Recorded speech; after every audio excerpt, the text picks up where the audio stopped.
여러분들이 많이 이렇게 비가 오는 와중에 여러분들이 그래도 많이 참석해 주셔서 고맙습니다.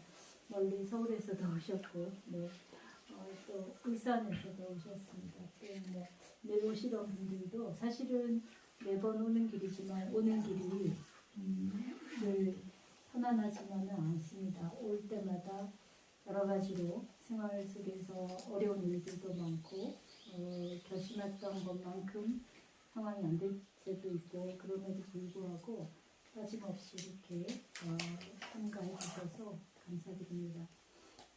오늘은 우리 이제 그 금강경 지난번에 저희가 제 2품 했었죠, 그죠? 제 2품까지 했는데 그때 내용이 그 선현은 이제 스토리를 이야기한다고 했습니다. 선현이 일어나서 부처님께 가르침을 청하는 내용이었습니다. 다시 한번 그 내용을 조금만 더 이렇게 기억을 다듬어 가시다 보면 스보리가 부처님께서 자리에 앉고 나서 식사를 하시고 그리고 발을 닦고 편안하게 앉아 있는데 그때 그 모습을 보고 자리에서 일어나서 오른쪽 어깨를 드러내고 그리고 왼발 오른쪽 발로 발을 대고 그리고 합장하면서 부처님께 여쭙습니다. 아주 희유합니다. 세존이시여 열애께서는 보살들을 잘 혼용해 주시고 잘 부촉해 주시는데 안욕따라 삼략삼보리의 마음을 낸 선남자 선녀인들이 어떻게 머물러야 하고 어떻게 그 마음을 항복받아야 합니까? 이게 이제 선현 기청부, 선현 스보리가 일어나서 가르침을 청한 내용입니다.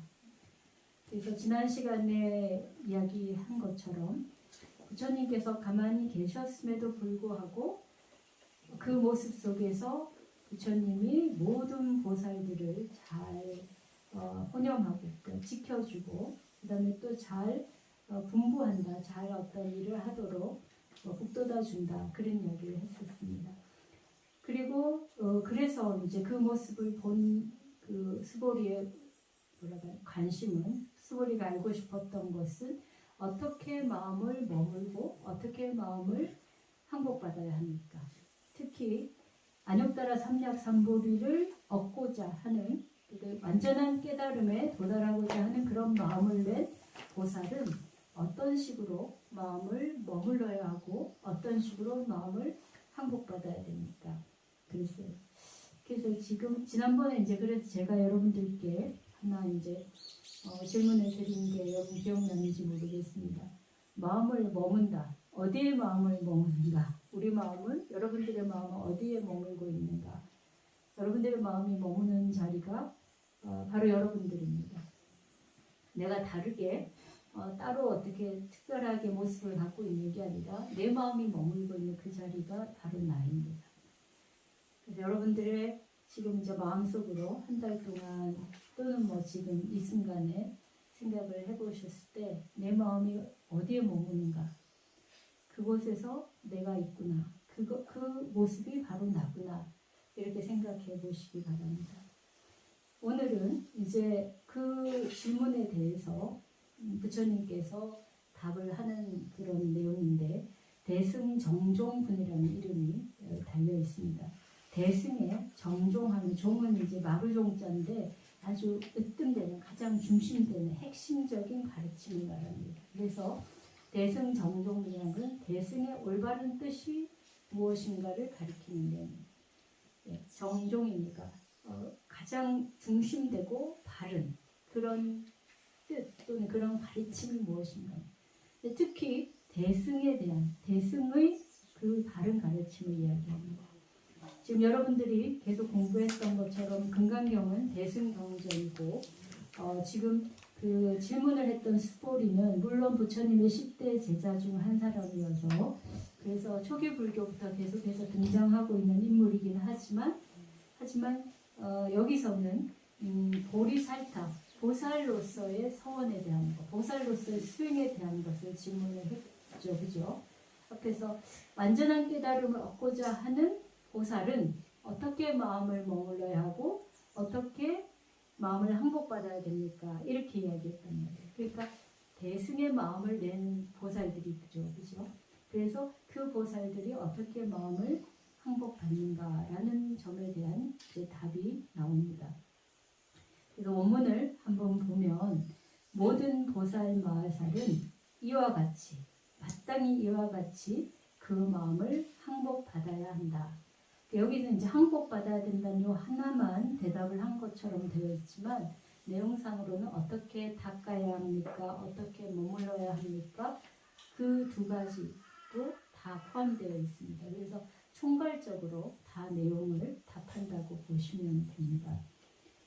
소유일체 중생지류할 때 소유라는 것은 모든 그러니까 소유하고 그 있는 바 이렇게 이제 번역을 하는데 세상에 존재한 모든 것들 일체도 모든 것들을 말하는데 소유는 종을 가리지 않고 일체는 각각의 개별적인 종들을 다 포괄해서 어쨌든 모든 종류의 중생의 무리들이 난생이든 태생이든 습생이든 화생이든 색이 있거나 색이 없거나 상이 있거나 상이 없거나 또는 상이 없기도 하고 상이 있기도 하고 없기도 있지 않기도 하고 없지 않기도 한 굉장히 복잡하죠. 그런 모든 중생들을 내가 다 무여열반에 들게 하고 다 그들을 제도하겠노라. 하지만 이렇게 이제 마음을 먹는 것이라는 거죠. 이렇게 모든 무량무수한 모든 중생들을 다 제도한 뒤에는 실제로는 그 멸도를 얻은 사람, 그러니까 완전히 다 열반에 들어간 사람들이 아무도 없을 것이다. 왜 그런가? 수고리야. 만약 보살이 아상과 인상과 중생상과 수자상이 있다면 그는 보살이 아니라 이렇게 됩니다. 이건 여러분들께서 이제 금강경 교절에서 가장 많이 접하던 그런 내용들이 나왔어요. 그래서 제일 많이 알고 있는 게 아상인상, 중생상, 수자상. 그 이야기는 이제 한 번씩은 다 들어보셨을 겁니다. 그죠? 일단은 앞에 그 부처님의 대답이 모든 내용을 다 포괄하는 내용이기 때문에 그것부터 먼저 보도록 하겠습니다. 지금 일단 먼저 나온 게 조금 내용적으로 설명을 하면은 여러 종류의 중생들을 무리를 나누었는데 12류 중생이라고 하는데 지금은 11종류의 중생만 여기 나와 있습니다. 첫 번째는 여러분들이 알고 있는 것처럼 난생, 태생, 습생, 화생 이렇게 됩니다. 그죠? 그래서 난은 알로 태어나는 것들입니다. 새라든지 어류라든지 이런 것들은 알에서 태어나죠. 그럼 태생은 포유류 같이 부모의 태에서 태어나는 겁니다. 그 다음에 습생은 불교에서는 예를 들어 모기 같은 거 그런 것들 습생이라고 합니다. 그래서 또는 뱀이 허물을 벗고 나올 때도 습생이라고 합니다. 그 다음에 화생은 있는데 화생은 변화해서 나오는 존재들인데 이거는 우리 눈에는 잘 안 보이는 존재들이에요. 그래서 예를 들면 이제 귀신 그런 존재들이 화생입니다. 우리들은 다 몸을 갖고 어떤 부모나 어떤 상황들에서 이렇게 나오는 걸로 알고 있지만 어떤 종류의 중생들은 그냥 몸이 한순간에 바뀌어서 나오기도 한다고 합니다. 그래서 그런 종류의 화생하는 이런 이제 태어남의 방식으로 네 종류로 나누거든요. 이렇게 불교를 잘 보면은 굉장히 사물에 대한 분류가 정밀하다는 걸 알 수 있어요. 그래서 다른 경전에서도 다양한 형식으로 사물을 이렇게 나누는데 왜 이렇게 했을까? 그걸 이제 생각을 해보면 그 업에 따라서 여러 가지 방식의 삶이 있잖아요, 그죠? 그럼 그 삶의 모든 방식을 다 고려하는 거예요. 인간만 고려하는 게 아니에요. 그래서 모든 중생이라고 말할 때는 인간을 넘어서는 전 생명체 또는 생명 없는 것까지 이야기를 하거든요. 그래서 불교가 사유하는 범위, 불교가 사유하는 어떤 방식, 이걸 우리가 좀 생각해 볼 필요가 있어요. 그러니까 보통의 대부분의 종교들은 인간 중심으로, 뭐 기껏해야 이제 동물 정도 이렇게 이야기하는데, 불교는 존재하는 모든 것들을 다 사유 대상으로 삼고 있어요. 그러니까 우리들도, 그러니까 이제 불자라면 우리들의 생각의 범위가 넓어야 됩니다. 우리들 자신만 아니고 사람들만 아니고 그 이상의 존재들까지 우리 의식을 열고 그들이 어떤 삶을 사는지를 관찰해야 됩니다. 예, 그래서 이제 네 가지 종류로 나눌 때는 이렇게 이제 태어남의 방식으로 나누어지고, 그 다음에 이제 형상의 모습으로 나눌 때는 유색, 무색, 유상, 무상 이렇게 나뉩니다. 유색은, 색이라는 거는 굉장히 다양한 표현을 가지고 있지만, 여기서의 맥락에서는 색이라는 거는 어떤 물질적인 그런 물질적인 거를 갖고 있는 존재입니다. 그래서 유색하면은 물질적인 것, 말하자면 쉽게 말하면 몸을 가지고 있는 존재들이고, 무색은 몸을 갖지 않는 존재들입니다. 그 다음에 유상무상. 유상무상은 당연하게 이 상이라는 거는 이제 우리말로는 형태 이렇게 번역을 하는데, 형태가 있는 존재, 형태가 없는 존재. 그럼 몸이 있으면 다 형체가 있지 않나? 근데 글쎄요, 이게 이제 조금 그렇게 좀 쉽지는 않아요. 그런데 이 상은 다양한 해석이 있습니다. 그 한문에서 서로 상자를 쓰는데 한문에 해당하는 산스크리트어가 서로 달라요. 그래서 거기 따라서도 내용적으로 다른데, 우리가 오온에서 색수상 행식할 때 상도 나옵니다. 네. 그 다음에 여기서 또 상이 나오고, 나중에 아상인상 중생할 때 또 상이 또 나와요. 그래서 요 상마다 개념이 다 다르지만, 그거는 이제 다음에 언제 시간이 되면 아상인상 중생상 그 부분을 설명하거나 그 뒤에 가서 한 번 더 정리해서 말씀드리겠습니다. 근데 상이라는 게 뭔가, 그래서 형태만 이야기하는가, 형태만 이야기한다면 그러면은 뭐 육체를 가진 존재는 다 형태가 있으니까 유색이라고 하면 되지 유상무상을 할 필요는 없잖아요, 그죠? 근데 이건 그래서 꽤 어려운 이야기가 되는데, 최근에 제가 이 부분을 어떻게 이해할지에 대해서 조금 더 접근하기 쉬운 방법을 생각했습니다. 뭐냐면 색수상 행식할 때 상도 그것을 어떤 형상화하는 능력 이렇게 말하는데, 사실은 상이라는 게 우리가 만들어내는 거예요. 우리가. 그리고 사물 속에 있느냐, 있을 수도 있고 없을 수도 있어요. 근데 우리가 어떤 것을 보고 상을 만들어내는 겁니다. 그러면 이제 인지적으로 어떤 경우가 있냐면, 지금 오늘 도반이 같이 오기로 했어요. 근데 안 왔어요. 그죠? 그러면 뭐라고 여러분들이 말합니까? 이 공간에 없다. 그 사람이 없다라고 합니다. 만약에 그 사람이 오지 않기로 한 게 아니었다면, 그럼 우리는 뭐라고 말하죠? 아예 말을 안 하죠. 여기에 호랑이가 없다. 이렇게 말 안 하죠. 그런데 우리는 누가 없다. 오기로 한 사람이 없으면 누가 안 왔다. 없다라고 하는 겁니다. 사실 그거는 전혀 이 현실하고 관계가 없어요. 그죠? 여기에 전혀 말하자면 없는 거란 말이에요. 이 객관 사물 속에서 뭐가 없다라는 건 없어요. 있는 것만 있어요. 우리들이 지각하는 것도 있는 것만 지각합니다. 근데 우리는 그 속에서 누가 안 왔다, 없다, 결석했다라고 하는 거를 형상화해내는 거예요.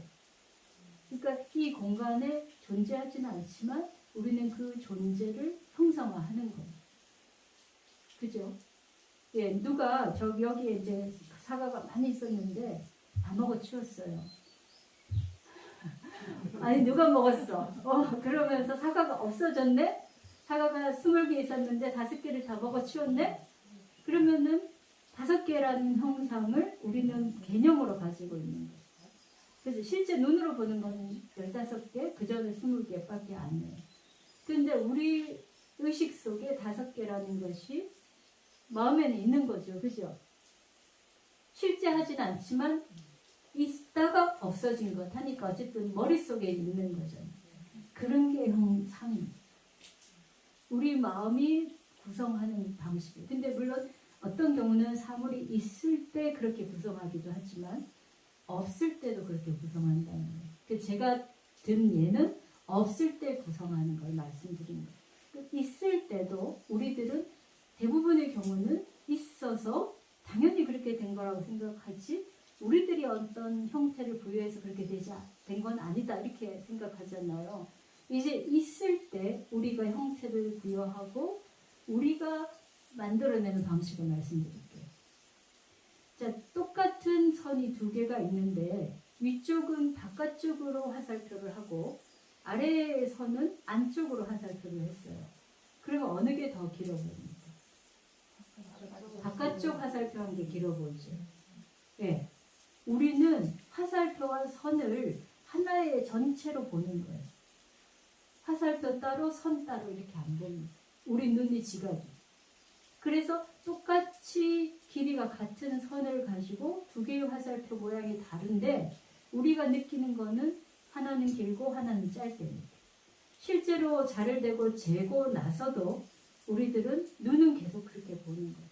마음에서는 그게 같은 길이야 라고 알고 있어도 눈으로는 다르게 보이는 거예요. 그 말은 우리가 어떤 형태를 볼 때 그 형태를 구성하면서 본다는 거예요. 그냥 선으로서 지각하는 게 아니에요. 옛날에 이제 심리학이나 인지학에서 이런 걸 가지고 논쟁을 했었습니다. 그래서 우리는 부분을 보아서 합을 만드는가 아니면 전체를 보아서 사물을 지각하고 오히려 그 뒤에 분석을 하는가. 그게 이제 우리 인지 과정을 보면 실제로는 전체를 보고 그걸 가지고 구성을 이게 세부를 보는 쪽이라는 거예요.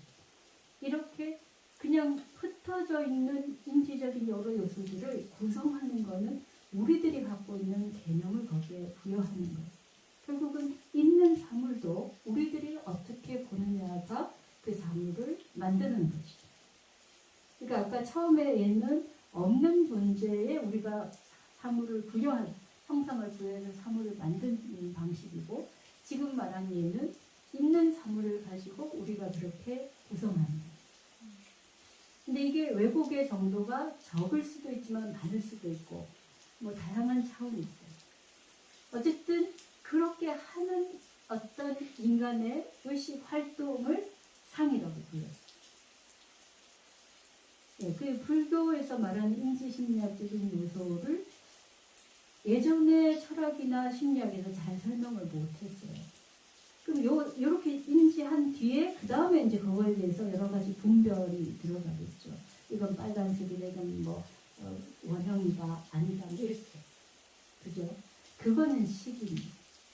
그러니까 오온의 과정에서 색수까지는 저희들이 잘 알겠는데 상하고 식하고가 굉장히 헷갈렸어요. 그래서 제가 이렇게 보니까 이제 그렇게 이제 설명하는 방식이 게슈탈트 심리학인데 우리가 사물을 인지할 때 전체로서 종합적으로 인지한다는 그런 내용인데 결국 그거는 우리의 인지적인 어떤 것이 거기에 사물에 먼저 부여되는 것이 사물이 있어서 우리에게 들어오는 게 아니고 그죠?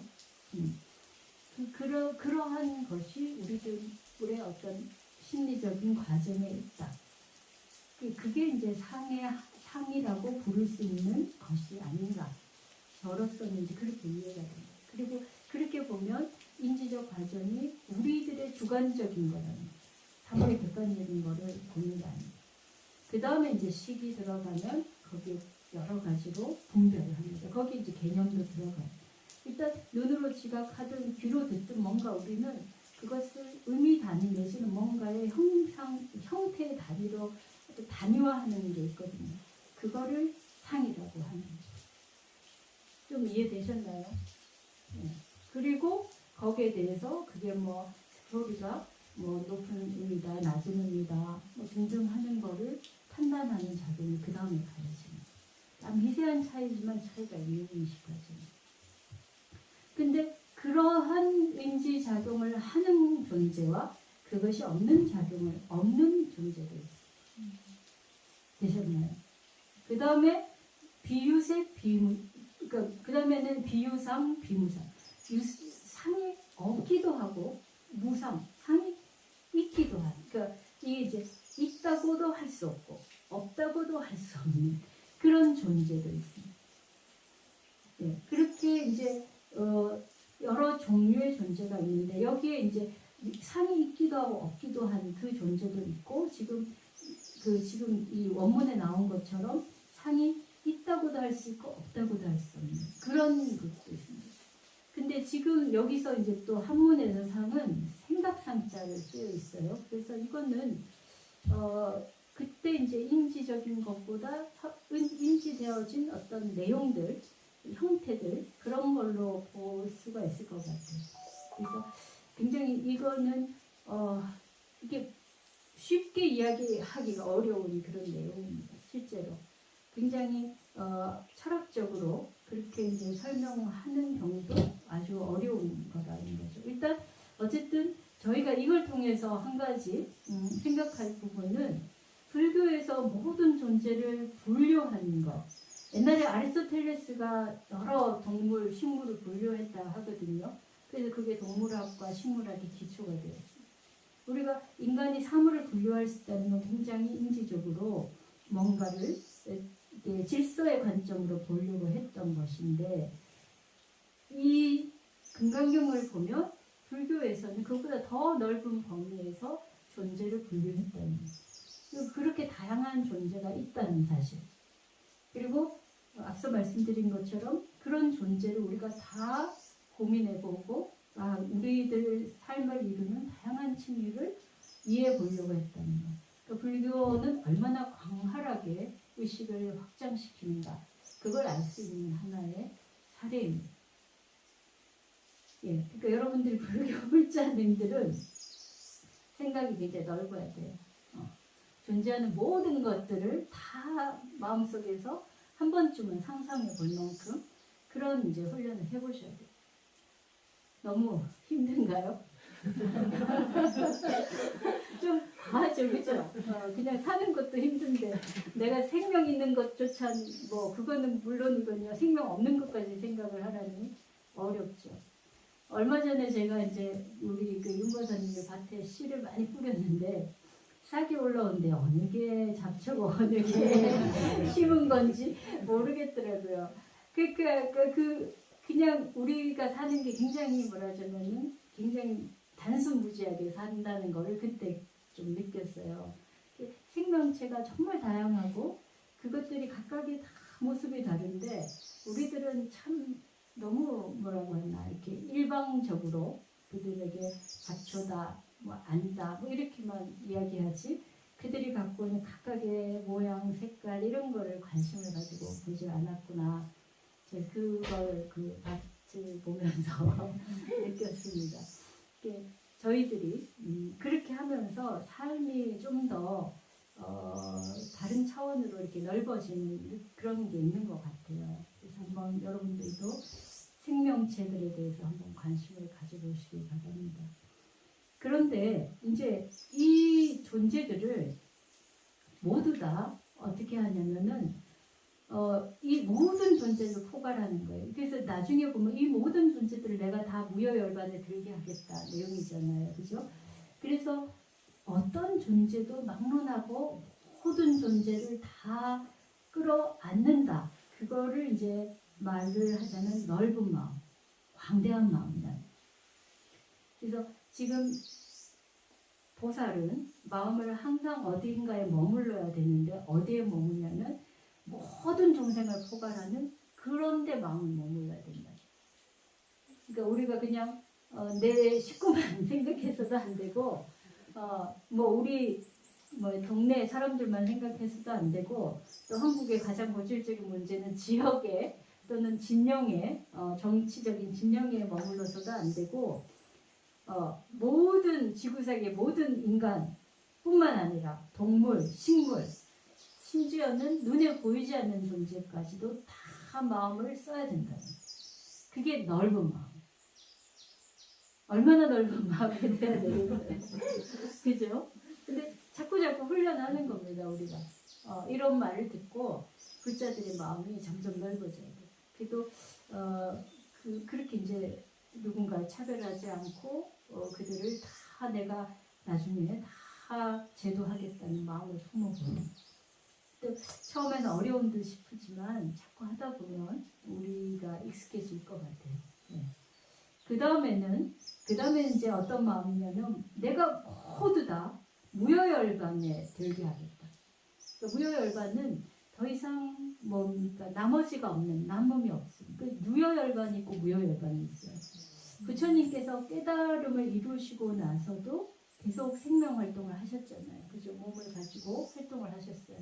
그래서 부처님에서 그 보리사에서 정극을 이룰 때를 열반에 들었다고는 하지만 그때는 유여열반, 몸이 있는 상태에서 아직까지 생명활동이 그때 완전히 사라진 건 아니니까 유여열반이라 하고, 그리고 완전히 이제 사라상수 밑에서 열반에 들 때 그때를 무여열반이라고 해요. 이제 더 이상 아무것도 남김없는 완전한 소멸에 들어가셨기 때문에. 근데 내가 나 혼자만 부처가 되는 것도 아니고 모든 살아있는 모든 존재, 생명이 없는 모든 존재까지도 다 무여열반에 들게 하겠다. 이것을 가장 뛰어난 마음이라고 해요. 그러니까 우리가 누군가를 도울 때, 누군가를 구제할 때 지금 어려운 것을 도와서 편안하게 해주겠다. 이 정도는 마음에 갖고 있잖아요. 그죠? 힘들면 돈도 줄 수 있고 밥도 줄 수 있고 등등 할 수 있어요. 근데 조금 더 생각이 좀 더 넓은 큰 마음을 가진 사람은 그들의 가난을 해결할 수 있는 그런 어떤 방법을 이렇게 가르쳐 준다든지 아니면 정책적으로 그거를 한다든지, 또는 빌 게이츠 같은 사람은 백신을 개발해서 한다든지, 또 과학자들도 어떤 인간이 살아갈 수 있는 다양한 기술을 개발해서 한다든지, 이런 식으로 범위가 달라질 수가 있어요. 그죠? 예. 근데 이런 것조차도 결국은 우리가 고통에서 완전히 사라지는 건 아니고 일정 부분 극복은 하지만 그 다음 또 어떤 고통이 또 오게 되겠죠. 그죠? 그래서 내가 저 사람을 돕는데 저 사람이 완전히 고통이 없는 상태가 될 때까지 돕겠다. 바로 그 이유예요. 그래서 이거는 최종적으로 가장 완벽한 해결책이 아니면 하지 않겠다는 이야기입니다. 그러니까 이 마음을 가장 뛰어난 마음이다. 불교적으로 여러분들이 많이 들은 말로는 스승한 마음이다. 그 마음이 굉장히 우월한 아주 거룩한 마음이다. 이렇게 이야기하는 거예요. 그러니까 여러분들이 자녀들에게도 많은 도움을 주고 싶어 하잖아요. 그죠? 어떻게든 그 아이들이 고통 없이 잘 지내기를 바라는데 내가 저 아이를 무여열반에 들게 하겠다. 이렇게 생각하신 부모님 없죠. 그죠? 이제부터 그렇게 생각해 보는 거예요. 약간 이상한 듯 하지만 아니 보살이라면 금강경을 배웠다면 내가 저 아이가 무여열반에 들 수 있도록 내가 정말 뭔가를 해야겠다. 그러면 아마 관점이 달라지고 아이에게 하는 내가 뭘 도움이 될까 할 때 그 하는 방식도 아마 달라질 것 같아요. 그리고 우리가 이제 여러분들이 자녀들에게 그렇게 하면 그 다음부터는 다른 존재들에게도 그렇게 이제 마음을 낼 수 있겠죠. 그죠? 한번 이제부터 하는 겁니다. 우리 자식들이 무여열반에 들게 하려면 어떻게 해야 될까? 한번 생각해 봅시다. 그 다음에는 이와 같이 모든 이들을 멸도하는데 어느 정도로 수적으로는 약간의 종류별로는 11위 중생 중에 11가지 종류를 한다 했어요. 근데 지금 양으로는 무량, 무수, 무변 중생. 무량, 헤아릴 수 없고 무수, 역시 이것도 헤아릴 수가 없습니다. 너무 많아서. 그러니까 무변은 끝이 없어요. 마지막이 없어요. 그러니까 한없는 그런 중생을 다 멸도, 제도한다는 거예요. 예. 그런데 그 다음 말이 더 중요해요. 근데 실제로는 그 중에 어떤 중생도 멸도를 하게 한 사람이 없다. 그러니까 내가 모든 사람을 다, 모든 존재를 다 제도하는데 실로는 한 명도 내가 제도한 바가 없어. 이렇게 마음을 가지는 거예요. 그게 어떤 마음이라고 표현하냐면 변치 않는 마음이라고 표현해요.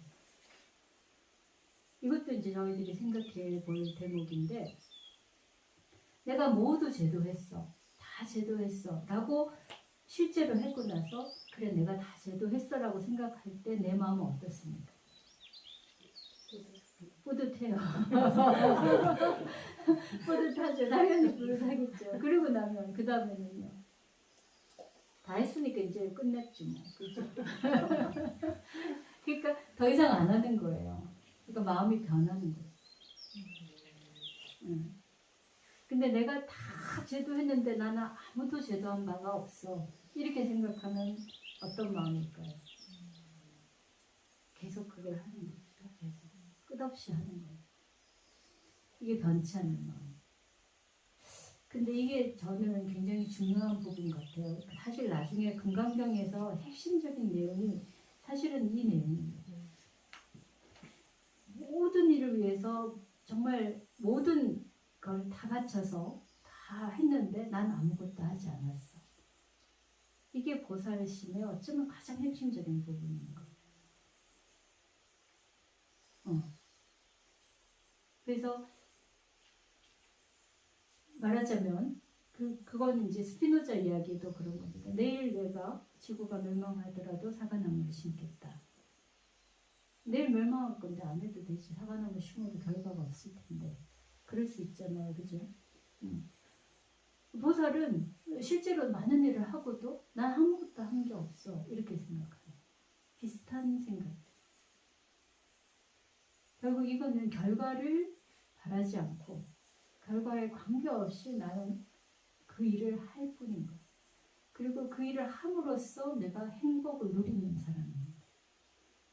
우리는 보통 어떤 결과를 얻었을 때, 그죠? 그것에서 행복을 누리는데 지금 이 보살들은 오로지 그걸 함으로써 행복을 느끼는 사람들입니다. 이게 제일 어려운 것 같아요. 우리들은 항상 뭔가 바라고 기대하고 심지어 남을 돕는 일에서조차도 뭔가가 소득이 있기를 바래요. 특히 이제 이렇게 사회적인 활동을 하는 사람은 자신이 원하는 그런 이상적인 상황이 아주 강력하게 있는 거죠. 그걸 위해서 혼신의 노력을 다하죠. 그런데 문제는 굉장히 빨리 서진이 돼요. 왜냐하면 그게 강력할수록 그것과 분리된 현실이 너무 힘든 거예요. 제가 알고 있는 그 생태 쪽에 그 학과를 다니는 학생이 있는데 본인은 그런 학과에 간 이유가 너무너무 자연을 사랑하고 좋아하기 때문에 갔는데 그 학과에 가서 너무 불행하대요. 왜냐하면 생태적으로 너무 문제가 많으니까. 그런 학과이기 때문에 그런 문제가 있는 것들만 보게 됩니다. 그러니까 정말 자연을 좋아하고 새를 좋아해서 그런 과를 갔는데 세계에 막 그 위해를 가하는 여러 환경을 보니까 분노가 더 나고 더 절망감이 든다는 거예요. 이게 이상을 가진 사람들이 그냥 일반적으로 살아가는 사람보다 훨씬 빨리 지치고 절망하고 좌절하는 이유입니다. 그래서 강력하게 무언가를 하고자 하는 목표의식이 있을수록 어떤 면에서는 그 현실이 거기에 맞지 않을 때, 그걸 도달할 수 없을 때 굉장히 큰 좌절과 소진을 느끼게 돼요. 근데 그럴 때 우리들이 그래 뭐 할 수 있어 이런 희망보다는 지금 이 보살의 희망을 주는 거예요. 우리는 그것이 될지 안 될지 모르지만 그냥 하는 거야. 결과와 관계없이 하는 거야. 그리고 그걸 함으로써 그 하는 그 자체에서 기쁨을 누리는 거예요. 어떤 결과가 나와서 기쁨을 누리는 게 아니에요. 그러니까 우리가 자연의 생명체를 지금 지구의 이런 환경적인 위기 속에서 이게 어떻게 될지 모르거든요. 실제로 지금 늦었다, 이미 늦었다라는 말들이 있습니다. 그렇다고 그럼 이미 늦었으니까 우리 가만히 앉아서 그냥 그 멸망의 날만 기다리고 있느냐? 아닌 거죠. 해야 되는 거죠. 근데 해야 되는데 항상 하면서 허탈한 거예요. 될지 안 될지 모르니까. 근데 지금 그치만 우리에게 주어진 거는 하는 것밖에 도리가 없고 그냥 하는데 행복을 느끼면서 하는 거예요. 그냥 그러니까 뭐 생명체 하나가 생명을 다시 회복하는 그 과정에서 행복을 느끼고 우리 주변 사람들에게서 조금씩 좋은 환경이 되는 걸 행복을 느끼고 그러다 보면은 어떤 일이 있을지 알 수가 없어요. 불가능하다고 생각했던 일도 바뀔 수도 있어요. 근데 안 바뀔 수도 있어요. 안 바뀔 수도 있지만 우리는 그냥 하는 거예요. 그래서 스피노자도 그런 이야기인 거죠. 내일 지구가 멸망한다는 거는 내가 사과나무 심어도 결과를 볼 수 없는 그런 걸 뻔히 알지만 그냥 하는 거예요. 그 자체로서 내 삶의 의미를 갖는 것이고 그 속에서 더 나아가서 행복을 누릴 수 있어야 됩니다. 그래서 지금 이 보살들은 수많은 중생을 제도하는데 그 내가 한 게 없어 이렇게 생각해요. 내가 한 게 없어. 아무것도 한 게 없어. 그러니까 결과 자체를 생각조차 하지 않는 거예요. 그냥 하는 거예요. 네. 그리고 또 어딘가에 고통받는 중생이 또 생겨도 내가 다 끝냈다고 생각했는데 또 어딘가에 가서 또 그런 상황이 와도 또 지치지 않고 하는 거예요. 왜 우리 영화 같은 거 보면은 문제 다 해결했는데 갑자기 딴 데서 막 터지고 그러면은 막 관객들조차 막 굉장히 아쉬워하고 그러잖아요. 근데 그럴 때조차도 그냥 하는 겁니다. 근데 이 마음이 저는 수행을 하면서도 그렇고 우리들의 삶에서도 우리들이 바꿔야 되는 가장 핵심적인 부분인 것 같아요. 우리들은 뭔가 얻는 거를 원하는 거예요. 그게 설사 나의 개인적인 이익이 아니어도 내가 했던 어떤 결과로서 얻기를 바라는 마음이 있는데 그거가 어쩌면은 중생의 마음이고 보살은 그런 게 없는 게 보살인 것 같아요. 우리도 이렇게 해야 될 것 같습니다. 그래서 영원히 그 일을 해도 지치지 않고 사홍서원이 굉장히 그 여러 가지가 함축적으로 역설적으로 되어 있어요. 중생이 끝이 없지만 내가 다 제도하겠다. 번뇌가 끝이 없지만 내가 다 없애겠다. 사람들은 그 번뇌 끝이 없는데 해도 안 되는 거 왜 해? 이렇게 하는데 그 허무하게 보이는 그 일을 하는 겁니다. 네. 그렇게 한다는 것이 바로 우리 존재의 의미이고 우리가 살아있는 것이고 그런 거죠. 네.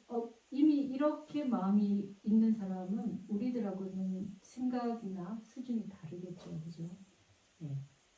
그래서 우리들이 금강경의 내용은 결국은 이 이야기라고 저는 계속 볼수록 그런 것 같아요. 네.